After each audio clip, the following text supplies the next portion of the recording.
दोस्तों, good morning. कैसे हैं आप लोग? उम्मीद करता हूँ इस कोरोना पेंडेमिक में आप लोग स्वस्थ होंगे और अपने परिवार के साथ अपने घर में सुरक्षित होंगे। और मास्क ज़रूर पहनें और 2 गज की दूरी बना के रखें, क्योंकि कोरोना कभी नीचे जा रहा है, कभी ऊपर जा रहा है। तो ये हम सब लोग के लिए अच्छा नहीं है। हमारी भी एक समाज की या राष्ट्र की नागरिक होने के नाते हमारी जिम्मेदारी बनती है कि हम जितना हो सके और जो प्रयास कर सकते हैं कि कोरोना का केसेस जो है अपने देश में कम हो, वो अच्छा है। आज मैं आपके पास एक कहानी लेके आया हूँ। ये कहानी सुनाने से पहले मैं चाहूँगा कि आप मेरे चैनल को सब्सक्राइब करें और अपने दोस्तों के साथ अच्छा लगता है तो शेयर करें, कमेंट करें, लाइक करें। ये जो कहानी है, ये कहानी एक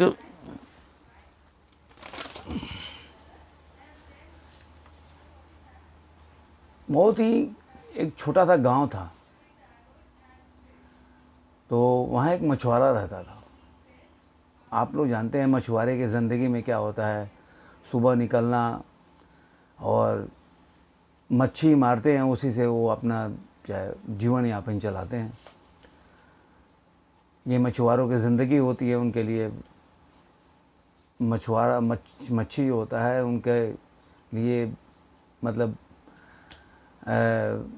नौकरी कर सकते हैं, सर्विस कर सकते हैं, आप जो भी कह सकते हैं। मतलब उनकी ज़िंदगी होती है। वो अगर एक दिन मच्छी नहीं मार पाए तो वो उनका घर नहीं चलेगा।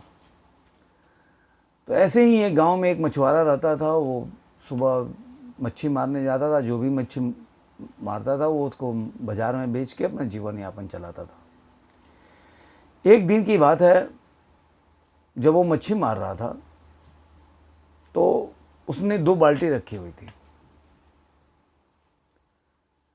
तो जो मच्छी मारता था वो एक बाल्टी में रखता था, और जो केकड़े आते थे उसके बाद केकड़े फंस गए तो उसको दूसरे बाल्टी में।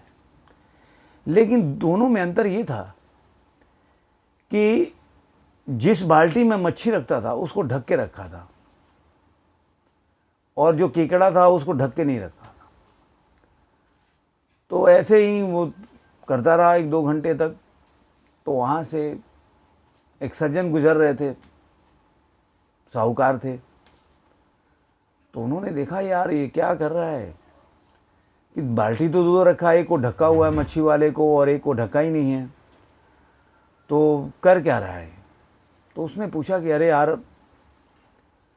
रहा नहीं गया जब वो साहूकार को। तो उसने बोला कि अरे यार, ये क्या कर रहे हो तुम, इस तरह से तुम मच्छी तो चलो तुम हम पकड़ के एक में डाल रहे हो, ढक के रखे हो तो मच्छी तो बच जाएगी, लेकिन जो केकड़े है उसको तो तुमने खुला छोड़ा हुआ है। वो तो देखो चढ़ने को हो रहे हैं और वो निकल जाएंगे सब, तुमने ढका ही नहीं है।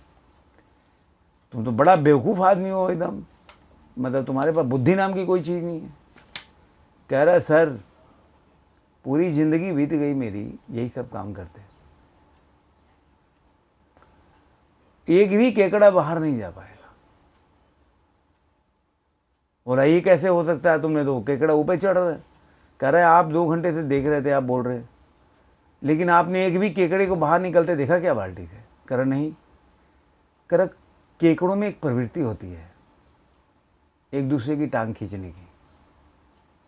एक ऊपर जाएगा ना तो दूसरा पकड़ के नीचे लेके आएगा। तो एक दूसरे की टांग खींचते रहेंगे, कोई केकड़ा बाहर नहीं निकल पाएगा। ये मच्छी के साथ नहीं है।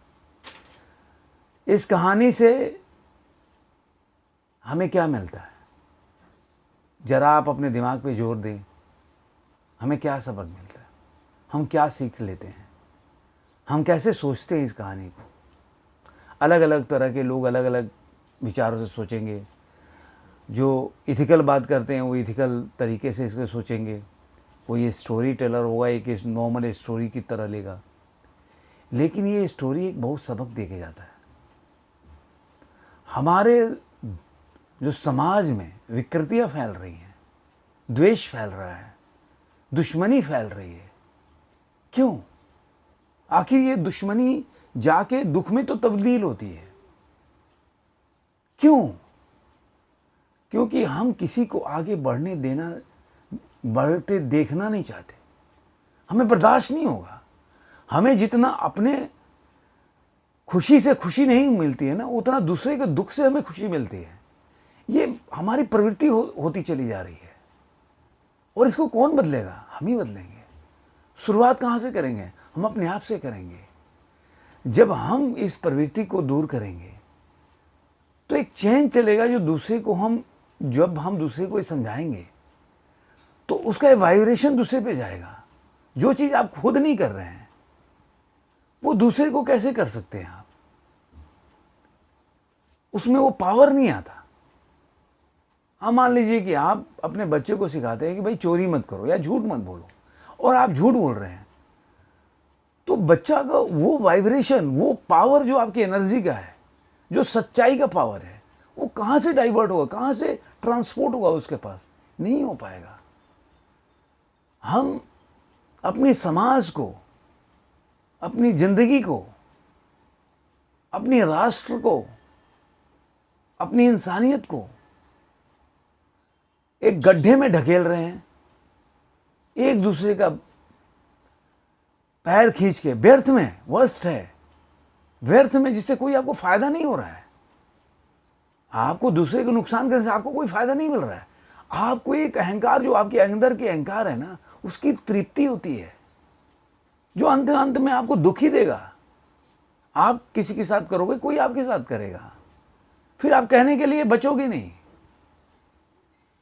तो मेरा ये स्टोरी था कि मैं ये बताना चाहता था इस स्टोरी से कि दूसरे के दुख में आनंदित ना हो। कहते हैं ना कि कर्मा बैक्स, जैसा आप सोचते हैं दूसरे के बारे में, आपको वैसे ही रिटर्न मिलता है।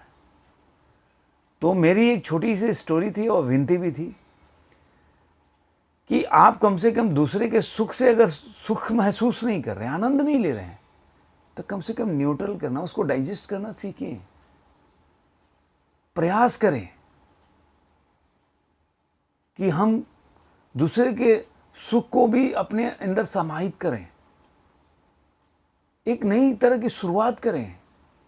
आप देखेंगे एक नई एनर्जी आएगा आपकी ज़िंदगी में, एक नई अनुभूति पैदा होगी, एक नया प्रकाश निकलेगा आपकी ज़िंदगी में। ये करेंगे तभी आपको फील होगा। आप जब समुद्र में जब तक छलांग नहीं लगाएंगे तैरने के लिए, उसकी कितनी भी मैं व्याख्या कर लूँ कि पानी ऐसा होता है, तैरने में ऐसा होगा, आपको वो अनुभूति नहीं होगी। आपको उसके लिए उसके नदी में उतरना ही पड़ेगा, समुद्र में उतरना ही पड़ेगा, तभी उसका अनुभव हो सकता है आपको। तो ये आप कहीं ना कहीं आपको कम करना है। ये आपको एक अलग रास्ते पे डालता है, जो गलत रास्ता है, जिससे आपको केवल दुख मिलेगा। तो मेरा कहना है, समाज को अच्छा बनाएं, राष्ट्र को अच्छा बनाएं, अपने फैमिली को अच्छा बनाएं। इसके लिए बहुत ज़रूरी है कि दूसरों के अगर सुख से सुखी महसूस ना हो, आनंदित ना हो, तो कम से कम डाइजेस्ट करना सीखें। धन्यवाद दोस्तों, आज का वीडियो मेरा यही है।